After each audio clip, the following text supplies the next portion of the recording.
ವೇದಿಕೆ ಮೇಲೆ ಆಸೀನರಾದ ಎಲ್ಲ ಪೂಜ್ಯರಲ್ಲಿಯೂ ತಮ್ಮೆಲ್ಲರಲ್ಲಿಯೂ ನಾನು ವಂದನೆಗಳನ್ನು ತಿಳಿಸುತ್ತೇನೆ. ಸುಖ ಸ್ವರೂಪರೇ, ಇಲ್ಲಿವರೆಗೂ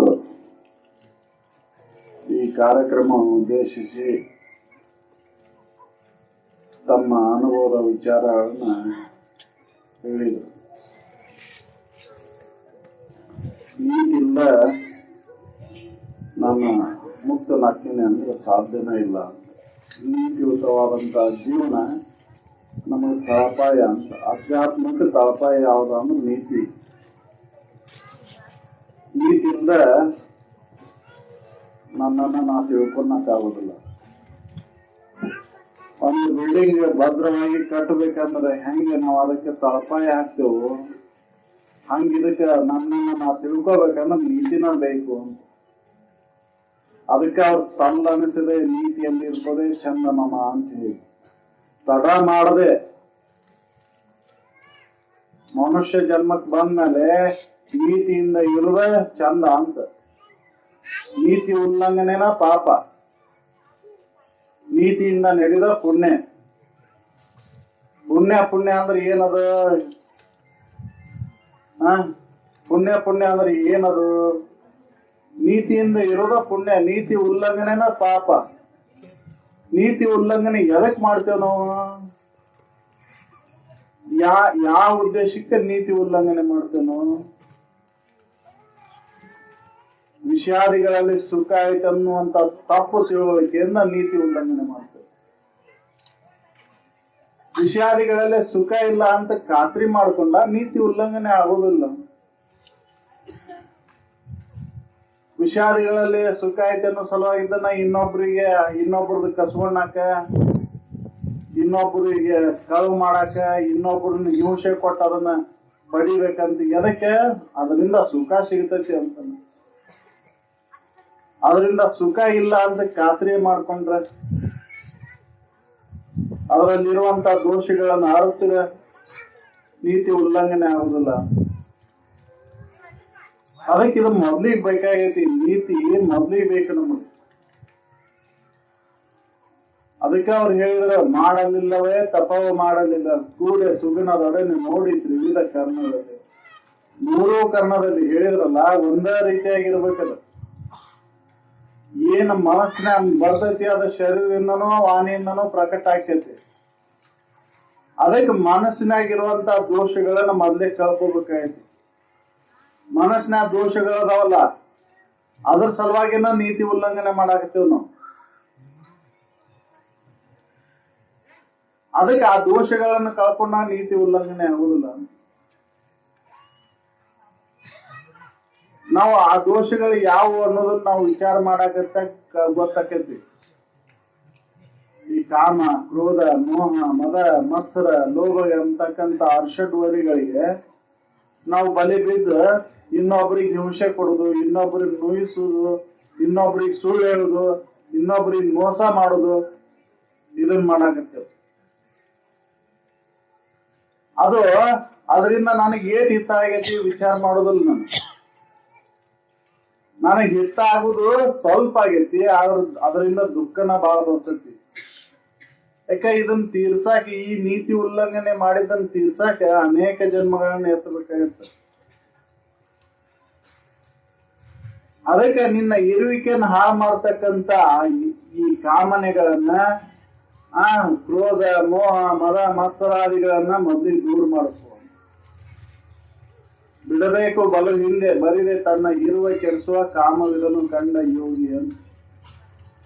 ನೀನು ಸುಖ, ಶಾಂತಿ, ನೆಮ್ಮದಿಯಿಂದ ಇರಬೇಕಂದ್ರೆ ಮೊದಲಿಗೆ ಇರ್ತಕ್ಕಂತ ಈ ಒಳಗೆ ಇರ್ತಕ್ಕಂತ ಕಾಮನೆಗಳನ್ನ ಕಳ್ಕೋ. ಒಳಗ್ ಕಾಮನ ನಮ್ಮ ನೀತಿ ಉಲ್ಲಂಘನೆ ಕಾರಣ ಆಗೈತಿ. ಅದಕ್ಕೆ ಅದನ್ನ ಕಳ್ಕೊಂಡ್ರ ನೀತಿ ಉಲ್ಲಂಘನೆ ಆಗೋದಿಲ್ಲ. ಅದಕ್ಕೆ ಏನ್ ಮಾಡು, ನೀನು ಬಾಯದವು ಬಂದಾಗ ಸತ್ಯ, ಅಹಿಂಸೆ, ಅರ್ಜಯ, ಬ್ರಹ್ಮಚರ್ಯ ಅಂತ ವ್ರತಗಳನ್ನ ಪರಿಪಾಲನೆ ಮಾಡುವ. ಇದನ್ನ ಮನುಷ್ಯರು ಕೂಡ ನಡ್ಕೊಳಕ್ ಬರ್ತೈತಿ ಹೊರತಾಗಿ ಪಶು ಪಕ್ಷಾದಿಗಳು ಕೂಡ ನಡ್ಕೊಳಕ್ ಬರುದಿಲ್ಲ. ಇದನ್ನ ಸತ್ಯ ಅಹಿಂಸೆ ಅಸ್ಥೇಯ ಬ್ರಹ್ಮಚರ್ಯ ಅರ್ಜಯ ವೃತ್ತಿಗಳನ್ನ ಮನುಷ್ಯರು ಕೂಡ ನಡ್ಕೊಳಕ್ ಬರ್ತೈತಿ, ಹೊರತಾಗಿ ಇತರ ಪ್ರಾಣಿಗಳು ಕೂಡ ನಡ್ಕೊಳಕ್ ಬರುದಿಲ್ಲ. ಅದಕ್ಕೆ ಎಲ್ಲಿ ಚೈತನ್ಯ ಜಾಗೃತ ಐತಿ ಅಲ್ಲಿ ಸರಿಯಾಗಿ ನಡ್ಕೊಂಡಿ. ಚೈತನ್ಯ ಜಾಗೃತ ಮನುಷ್ಯರಲ್ಲೇ ಐತಿ, ಅದಕ್ಕೆ ಮನುಷ್ಯರು ಕೂಡ ನಿನ್ನ ನಡ್ಕೊಂಡಿ. ನಿನ್ನ ವರ್ಗದವ್ರು ಕೂಡ ನಿನ್ ನಡ್ಕೊಳಕ್ ಬರ್ಲಿಲ್ಲ ಅಂದ್ರೆ ಇತರ ವರ್ಗದವ್ರು ಕೂಡ ಏನ್ ನಡ್ಕೊಂತೀವಿ. ಮನುಷ್ಯರು ಕೂಡ ನಡ್ಕೊಳಕ್ ಬರ್ಲಿಲ್ಲ ಅಂದ್ರ ಪಶು ಪ್ರಾಣಿಗಳನ್ನ ಕೂಡ ನಡ್ಕೊಳಕ್ ಬರುದಿಲ್ಲ. ಅದಕ್ಕೆ ನಿನ್ನ ವರ್ಗದವ್ರು ಕೂಡ ನೀ ಮೊದ್ಲೇ ಸತ್ಯ ಅಹಿಂಸೆ ಅಸ್ಥೇಯ ಬ್ರಹ್ಮಚರ್ಯ ಅರ್ಜಯ ವೃತ್ತಿಗಳಿಂದ ನೀನು ಅವ್ರು ಕೂಡ ನಡ್ಕೊಳಕ್ ಕಲಿ. ಇದ ಒಂದ್ ದೊಡ್ಡ ಪೂಜೆ. ಇದ್ರ ಹೊರತಾಗಿ ಬೇರೆ ಕಲ್ಲು ಕಟ್ಟಿಗೆ ಗೊಂಬಿಗೆ ಸಿಂಗಾರ ಮಾಡೋದ್ರಿಂದ ಅದಕ್ಕೆ ಕುಂಕುಮ ಯುವತಿ ಇದನ್ನ ಬಡಿದ್ರಿಂದ ಪೂಜೆ ಆಗುದಿಲ್ಲ. ಅದರಿಂದ ಅದು ಸಂತೋಷ ಆಕೈತಿ, ನೀನು ಸಂತೋಷ ಆಕೈತಿ, ವಿಚಾರ ಮಾಡಿ ನೋಡ್ಸು. ಟೈಮ ವೇಳೆ ಬರ್ತೈತಿವೋ ಹೋಗ್ತೈತಿವೋ ವಿಚಾರ ಮಾಡಿ ನೋಡು. ಅದರಿಂದ ನಿನಗೆ ವಿವೇಕ ಜಾಗೃತ ಆಯ್ತು. ವಿವೇಕ ನಿನಗೆ ಮತ್ತ ಇದ ಅಂಧಕಾರದಾಗ ತೊಡಗಿರೋದೇನೋ ವಿಚಾರ ಮಾಡಿ ನೋಡು. ಅವ್ ನನಗ್ ಸಂತೋಷ ಆತಂತನೂ ವ್ಯಕ್ತ ಮಾಡುದಿಲ್ಲ, ಅಸಂತೋಷ ಆತಂತನೂ ಹೇಳುದಿಲ್ಲ. ಹೇಳ್ತಾವಂದ್ರಿ ಯಾವ್ದಾರ ಕಲ್ಲು ಕಟ್ಟಿಗೆ ಗುಡಿ ಒಳಗೆ ಇಟ್ಟಂತ ದೇವ್ರು ಅಂತ ಏನ ಇದ್ದೇವಲ್ಲ ನಾವು, ಅವ್ ನನಗ್ ಸಂತೋಷ ಆತಪ್ಪ, ನೀ ಪೂಜೆ ಮಾಡೋದ್ರಿಂದ ನನಗ್ ಕುಂಕುಮ ಹಚ್ಚಿದಿ, ಯುವತಿ ಹಚ್ಚಿದಿ, ನೀ ನೈವೇದ್ಯ ತಂದು ನನಗೆ ಎಡಿ ಹಿಡದಿ, ನನಗ್ ಸಂತೋಷ ಆತ, ನನಗ್ ಹೊಟ್ಟೆ ತುಂಬಿಸು, ನೀ ಊದಿನ ಕಡ್ಡಿ ಸುವಾಸನೆಯಿಂದ ಕೂಡಿದಂತ ಊದಿನ ಕಡ್ಡಿ ಬೆಳಗಿದಿ, ನನಗೆ ಅದರಿಂದ ಸಂತೋಷ ಆಯ್ತು ಅಂತ ಹೇಳ್ತಾವ. ನಾವು ಯಾವ ಹೇಳುದಿಲ್ಲ. ಯಾಕೆ ಅವು ಅರಿವು ಇಲ್ಲಲ್ಲಿ. ಅರಿವು ಇಲ್ಲದನ್ನು ಜಡವೆಂದು ಬಿಡೋಣೆ ಜಾನರ ದೇವ ಅಂತ ಅಲ್ಲಿ ಅನುಭವಗಳು ಹೇಳಿದನ್ನ ನಾವು ಬಿಟ್ಟು ಅರಿವು ಇದ್ದಲ್ಲೇ ನಡ್ಕೊಳದ್ ಬಿಟ್ಟು ಅರಿವು ಇಲ್ದಲ್ಲೇ ನಾವು ನಡ್ಕೊಳಕ್. ಇಲ್ಲಿ ಚೈತನ್ಯ ಐತಲ್ಲ, ಇವ್ರು ಕೂಡ ನಡ್ಕೋ. ಅಡಿಗೆ ಮಾಡಿರ್ತೇವೆ, ಎಲ್ಲಾ ಮಾಡಿರ್ತೇವೆ, ಮಕ್ಳು ಹಸ್ತಿರ್ತಾರ ಊಟಕ್ ಕೊಡ ಅಂತಂದ್ರ ಇನ್ನ ದೇವ್ರಿಗೆ ಎಡಿ ಹಿಡಿದಿಲ್ಲ, ಸುಮ್ಮಿರ.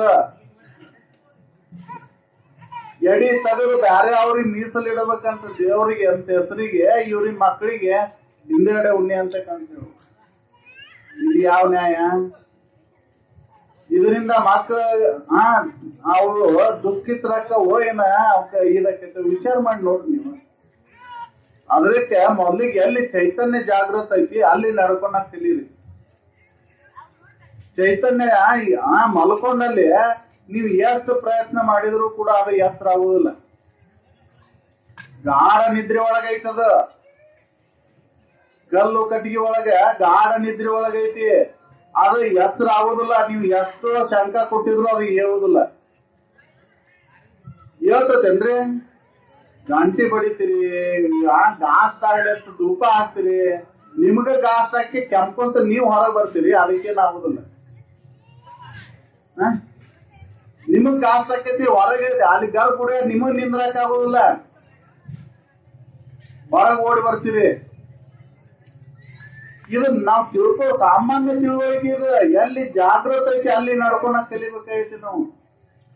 ಅದಕ್ಕೆ ಅವ್ರು ಹೇಳಿದ್ರೆ ಯಾವುದೇ ಪ್ರಕಾರದ ಜೀವರಾಶಿ ಇಲ್ಲದ ಅಲ್ಲಿ ಅದನ್ನ ಯಾವುದೇ ಪ್ರಕಾರ ನಿನ್ನ ಕಾಯ ವಾಚ ಮನಸ ನಿನ್ನ ಶರೀರದಿಂದನಾರು ಅದಕ್ಕೆ ಸಂತೋಷವನ್ನು ಉಂಟು ಕುಂಟ್ರು ಹೆಂಗ ವಿಕಲಾಚೇತನರು ಅದರಲ್ಲ ಅವ್ರು ಕೂಡ ಅವರಿಗೆ ಶರೀರದಿಂದ ನಡ್ಕೋ, ಅವ್ರು ಕೂಡ ಇನ್ನೊಬ್ಬರಿಗೆ ಶರೀರದಿಂದ ಸಹಾಯ ಮಾಡೋದು, ಇದು ಒಂಥರ ಪೂಜೆ. ಇನ್ನು ನನಗೆ ಶರೀರದಿಂದ ಮಾಡಕ್ ಆಗುದಿಲ್ಲ, ನಾನಾ ಅಶಕ್ತದೀನಿ, ಅವ್ರು ಕೂಡ ಅವ್ರಿಗೆ ನಾನೇನ್ ಸಹಾಯ ಮಾಡ್ಲಿ ಅಂತ ಅದು ಆಗ್ಲಿಲ್ಲ ಅಂದ್ರ ಮಾತಿನಿಂದ ಮಾಡು. ಒಳ್ಳೆ ಮಾತುಗಳನ್ನ ಆಡಿ ಅವ್ರಿಗೆ ಸಂತೋಷವನ್ನು ಉಂಟು ಮಾಡು. ಇದು ನನಗ್ ಮಾಡಕ್ ಆಗುದಿಲ್ಲ, ನಾನು ವೈರಿ ಅದನ, ಅವನ್ ಕೂಡ ಹೆಂಗ ನಾ ಮಾತಾಡ್ಲಿ ಅಂತಂದ್ರೆ ಮನುಷ್ಯನಿಂದ ಮಾಡಲ್ಲ. ಅವ್ ವೈರಿ ಇರುವಲ್ಲಕ್ಕೆ ನೀನು ಮೊದ್ಲೇಕೆ ನಾನು ವೈರಿ ಬಂದ ಏನಕ್ಕೈತಿಪ್ಪ ಅಂತ ನೀ ಭಾವಿಸಿದ್ರ ನಿನಗ್ ಕೆಟ್ಟಾಕೈತಿ. ನನ್ನ ವೈರಿ ಅಂತ ನೀ ಗಟ್ಟಿಯಾಗಿ ಹಿಡ್ಕೊಂಡ್ ಕುಂತ ನಿನಗ ಕೆಟ್ಟಾಗಿರ್ತೈತಿ, ನಿನ್ನ ಮನಸ್ಸು ಕಲ್ಲೋಲಾಗಿರ್ತೈತಿ. ಅದಕ್ಕೆ ಯಾರೋ ಇರ್ಲಿ, ಅವ್ರು ವೈರಿನಾರ ಇರ್ಲಿ ಯಾರೋ ಇರ್ಲಿ, ಅವ್ರಿಗೆ ಒಳ್ಳೇದಾಗ್ಲಿ ಅಂತ ಬಯಸಿದ್ರ ನಿನಗ್ ಒಳ್ಳೇದಾಗಿರ್ತೈತಿ. ಇದು ಮನುಷ್ಯನಾಗ ಒಳ್ಳೆ ಇದನ್ ಮಾಡ್ಬೇಕಾಗೈತಿ ನಾವು. ಈ ಒಳ್ಳೆ ಭಾವನೆ ಮನಸ್ಸಿನಾಗ ಮೂಡ್ತಂದ್ರ ಶರೀರದಿಂದ ಒಳ್ಳೇದಾಕೈತಿ, ವಾಣಿಯಿಂದನೂ ಒಳ್ಳೇದ ಬರ್ತೈತಿ. ಇದಕ್ಕ ನೀತಿ ಅಂತಾರ, ಇದಕ್ಕ ತಪಸ್ಸು ಅಂತಾರ. ತಪಸ್ಸ ಅಂದ್ರೆ ಎಲ್ಲೋ ಹೋಗಿ ಎಲ್ಲೋ ಮಾಡೋದಲ್ಲದ, ಇಲ್ಲೇ ಈ ಜೀವಗಳ ಕೂಡ ಇದ್ದಲ್ಲೇ ಮಾಡ್ಬೇಕಾಗೈತಿ. ಎಲ್ಲೋ ಕಾಡ್ನಾಗ ಹೋಗಿ ಮುಸುಣ್ ಕೂಡ ನಡ್ಕೊಂತೀರಿ ಅಂತ ಕೇಳ್ತಿದ್ರು ಅಂತ ಅದ್ದಾರ. ಹೋಗಿ ಕಾಡ್ನಾಗ ಹೋಗಿ ಮುಸುಣ್ ಕೂಡ ನಡ್ಕೊಂತೀರಿನ, ಏನ್ ಕ್ರೂರ ಮೃಗಗಳು ಕೂಡ ನಡ್ಕೊಂತೀರಿ ನೀವು? ಇಲ್ಲೇ ಕೂಡ ನಿಮ್ಮ ಅಂತಂಬ್ರು ಕೂಡ ನಿಮ್ಮನ್ನ ನಡ್ಕೊಳಕ್ ಬರ್ಲಿಲ್ಲ ಅಂದ್ರ ಹೊರಗೆ ಹೋಗಿ ಏನ್ ನಡ್ಕೊಂತೀರಿ ನೀವು? ಅದಕ್ಕೆ ಇಲ್ಲಿ ನಡ್ಕೋಬೇಕಾಗೈತಿ. ಮೊದಲಿಗೆ ನಾವು ಮನುಷ್ಯರಂತೆ ವರ್ತನ ಬರ್ಬೇಕಾಗೈತಿ ನಮಗೆ. ಅಂದಾಗ ಮುಮುಕ್ಷತ್ವ ಬರ್ತೈತಿ, ಮುಕ್ತನಾಗಕ್ ಸಾಧ್ಯ ಐತಿ. ಇದ ಬರ್ಲಿಲ್ಲ ಅಂದ್ರೆ ಯಾವಾಗ ಮುಕ್ತನಾಗಕ್ ಸಾಧ್ಯ ಐತಿ? ಅದಕ್ಕೆ ಮೊದಲಿಗೆ ಈದ್ ಬರ್ಬೇಕಾಗೈತಿ, ನೀತಿಯುತವಾದಂತ ಜೀವನ. ಇಲ್ಲಿವರೆಗೂ ನಾವು ಸಾಕಷ್ಟು ಅಡ್ಡಾಡಿ ಬಂದ್ರಲ್ಲ ತಾಯಂದ್ರ, ನಿಮ್ಮ ದನು ಆಯ್ತು ಏನ ಸಂತೋಷ ಆಯ್ತು, ಕಾಲ್ ನುಸಿದ್ವು, ಕಾಲ್ ಸುಟ್ಟು ಇಲ್ರಿ, ಗುಂಬ ಹೊತ್ಕೊಂಡ್ ತಲೆ ಮೇಲೆ ಒಂದ್ ವಜ್ಜ, ಕಾಲ ಬರಿಗಾಲದಾಗ ಇದರಿಂದ ಸಂತೋಷ ಆಯ್ತು, ದುಃಖ ಆಯ್ತು. ನಿಮ್ಗೆ ಈ ಸದ್ಯ ಸಂತೋಷ ಆಗೈತಿ ಅನಸ್ತತಿ, ಆದ್ರ ಮುಂದೆ ಏನಾಕೈತಿ? ರಾತ್ರಿ ಹೋದಿಂದ ಏನ್ ಅವ್ರ ಗಂಡ್ಮಕ್ಳು ಖಾಲಿ ಅಡ್ಡಾಡಿದ್ರ ನಮ್ಮನ್ ತಲೆ ಮೇಲೆ ಒಂದ್ ಕೊಡ ಹೊರಿಸಿ ನಮ್ಮನ್ನ ಅಡ್ಡಾಡಕ್ ತಿರ್ಗಾಕ್ ಹಚ್ಚಿದ್ರು ಅಂತ. ಹೌದಲ್ರಿ? ಧನ್ಯ ಆಕೈತಿ. ಶರೀರಕ್ಕೆ ನೀವು ಕರ್ಮಾಚರಣೆಯಲ್ಲಿ ತೊಡಗಿದ್ರೆ ಶರೀರಕ್ಕೆ ಧನವಾಕೈತಿ. ಶರೀರಕ್ಕೆ ಧನವಾತಂದ್ರ ನಿಮ್ಮ ಕುರಿತಾದಂತ ವಿಚಾರಗಳನ್ನ ಮಾಡಕ್ ಆಗುದಿಲ್ಲ, ಮಬ್ಬ ಆವರಿಸ್ಕೊಂಡ್ಬರ್ತಿ ಮನುಷ್ಯನಿಗೆ. ಅದಕ್ಕೆ ಅವ್ರ ಬಾಯದ ಆಡಂಬರದ ಅವಶ್ಯಕತೆ ಇಲ್ಲ ಅಂತ. ನಿನ್ನನ್ನ ನೀ ತಿಳ್ಕೊಂಡಾಕ ಬಾಯದ ಯಾವುದೇ ಆಡಂಬರದ ಅವಶ್ಯಕತೆ ಇಲ್ಲ. ನೇರವಾಗಿ ಇದ್ದ ವಸ್ತುವಿನ ಕುರಿತಾದಂತ ತಿಳುವಳಿಕೆಯನ್ನು ಮಾಡ್ಕೋಬೇಕಾಗೈತಿ ನಾವು. ಎಲ್ಲರಲ್ಲಿ ಇರ್ತಕ್ಕಂತ ಚೈತನ್ಯ ಒಂದೈತಿ. ಆ ಒಂದನ್ನು ತಿಳುವಳಿಕೆ ಬರ್ಬೇಕಾಗೈತಿ. ನಾವು ಒಂದನ್ನು ತಿಳುವಳಿಕೆ ಇಲ್ಲಕ್ಕ ನಾವು ಏನ್ ಭೇದ ಮಾಡಾಕತ್ತೇವು? ಶರೀರ ನೋಡಿ ಅವ್ ನಮ್ಮವ ಇವ ಬೇರೆದವ, ಇವ ಶರೀರ ನೋಡಿ ಭೇದ ಮಾಡಾಕತ್ತೇವು. ಎಲ್ಲರಲ್ಲಿರುವಂತ ಅರಿವು ಒಂದೈತಿ. ಒಂದೇ ಇದ್ರು ಕೂಡ ನಾವು ನಾಮ ರೂಪ ನೋಡಿ ಬೇರೆ ಬೇರೆ ಇವರು ಅಂತ ಭಾವಿಸೋಣ. ಈ ಭಾವನೆಗಳು ಎಲ್ಲಿವರೆಗೆ ಇರ್ತಾವೋ ಅಲ್ಲಿವರೆಗೆ ನಮ್ಮ ದುಃಖನ. ಒಂದ್ ಅನುಭವ ಸುಖಕ್ಕೆ ಕಾರಣ ಆದ್ರೆ ಎರಡು ಅನುಭವ ದುಃಖಕ್ಕೆ ಕಾರಣಕ್ಕೆ. ನಾನ್ ಬೇರೆ ದೇವ್ರು ಬೇರೆ ಅಂತ ನೀವು ಭಾವಿಸ್ಕೊಂಡ್ರಿ ಅಂದ್ರೆ ದುಃಖನ ಐತಿ ಹೊರತಾಗಿ ಅದ್ರೊಳಗೆ ಸುಖ ಇಲ್ಲ. ಯಾಕಂದ್ರೆ ದೇವ್ರು ನನಗೆ ಏನಾರ ಮಾಡಿ ಹಿಡಿತಲ್ಲ, ಆ ದೇವರಿಗೆ ನಾ ಇವತ್ತು ಎಣ್ಣೆ ಹಾಕಿ ದೀಪ ಹಚ್ಚಿಲ್ಲ, ಅದು ಏನಾರ ಕಾಡಿ ಹಿಡಿತಲ್ಲ, ಅದಕ್ಕೆ ಹಿಂಗಾತ್ ನೋಡ್ ನನಗೆ. ಅದು ಏನು ಮಾಡೋದಿಲ್ಲ. ಖರೆ ನಾನು ಭಾವಿಸ್ಕೊಂಡಿನ ಅಷ್ಟೇ. ನನಗೆ ಅನ್ಯವಾಗಿ ಇನ್ನೊಂದು ದೇವ್ರು ಐತಂತ ನಾ ಭಾವಿಸ್ಕೊಂಡು ನಾನ ಬಳಲಾಕತ್ತೇನಿ. ಅದಕ್ಕೆ ಈ ಭಾವನೆ ದೂರ ಆಗ್ಬೇಕಾಗೈತಿ. ತಾನ ದೇವ್ರು ಇದ್ದು ತನಗ ಅನ್ಯವಾಗಿ ಇನ್ನೊಂದು ದೇವ್ರಿಲ್ಲ ಅಂತ ಯಾವ ಗಟ್ಟಿಯಾಗಿ ತಿಳ್ಕೊಂತಾನ ಅವ ಸುಖದಿಂದ ಇರಕ್ ಸಾಧ್ಯ. ಅದನ್ನ ಅನುಭವ ಎಲ್ಲರೂ ಒತ್ತು ಕೊಟ್ಟು ಅದನ್ನ ಖಾತ್ರಿ ಮಾಡಿಕೊಟ್ಟಾರ ನಮ್ಗೆ. ನಿಮ್ಗೆ ಅನ್ಯವಾಗಿ ಇನ್ನೊಂದು ದೇವ್ರಿಲ್ಲ, ನಿಮ್ಗೆ ಅನ್ಯವಾಗಿ ಇನ್ನೊಂದು ದೇವ್ರ ಐತಿ ಇಂತ ಯಾವ ಭಾವಿಸ್ಕೊಂಡು ಅದನ್ನ ಪೂಜೆ ಮಾಡಕ್ ಹೋಗ್ತಿರೋ ಅದನ್ನ ಅವ್ರಿಗೆ ನಾಯಕ ನರಕೈತಿ ಅಂತ ಶ್ರುತಿ ಹೇಳ್ತೈತಿ. ಅದಕ್ಕೆ ನೀವು ವಿಚಾರ ಮಾಡ್ರಿ, ಶರೀರ ಬೇರೆ ಬೇರೆ ಇದ್ರು ಕೂಡ ಒಳಗಿರುವಂತ ಚೈತನ್ಯ ಒಂದೈತಿ. ಶರೀರಗಳು ಕರ್ಮಕ್ಕನುಸಾರವಾಗಿ ಬರ್ತಾವ, ಆದ್ರ ಅದ್ರ ಒಳಗಿರುವಂತ ಚೈತನ್ಯ ಮಾತ್ರ ಒಂದೈತಿ. ಅದನ್ನ ಅನುಭವದಿಂದ ಕಂಡುಕೋಬೇಕಾಗೈತಿ. ನಾವು ಇಂದ್ರಿಯಗಳಿಂದ ನಾವು ನೋಡಾಕೊಂತೇವೆ, ಅನುಭವದಿಂದ ಕಂಡ್ಕೊಂಡ್ ಬಿಟ್ಟು ಇಂದ್ರಿಯಗಳ ಮುಖಾಂತರ ನಾವು ನೋಡಾಕೊಂತೇವೆ. ಅದಕ್ಕೆ ಅನುಭವಗಳು ಏನ್ ಹೇಳ್ತಾರ, ಬಿಡು ಅದನ್ನ, ಹೊರಗೆ ಹೋಗ್ತಕ್ಕಂತ ಮನಸ್ಸನ್ನ ಒಳಗ್ ನಿಲ್ಸಕ್ ಪ್ರಯತ್ನ ಮಾಡು. ಒಳಗ್ ನಿಲ್ಸಕ್ ಪ್ರಯತ್ನ ಆಗ್ಬೇಕಂದ್ರ ಮನುಷ್ಯನ ದೋಷಗಳೆಲ್ಲ ದೂರ ಆಗ್ಬೇಕು, ಅಂತಃಕರಣ ಶುದ್ಧಿ ಆಗ್ಬೇಕು. ಅಂತಃಕರಣ ಶುದ್ಧಿ ಆಗದ ಹೊರತು ನಾನ್ ಬೇರೆ ಅಲ್ಲ, ದೇವ್ರು ಹೊರಗೆ ನಮ್ ಗಣ್ಯವಾಗಿ ಇನ್ನೊಂದು ದೇವ್ರು ಇಲ್ಲ ಅಂತ ಅನ್ನೋದು ಖಾತ್ರಿ ಆಗುತ್ತೆ.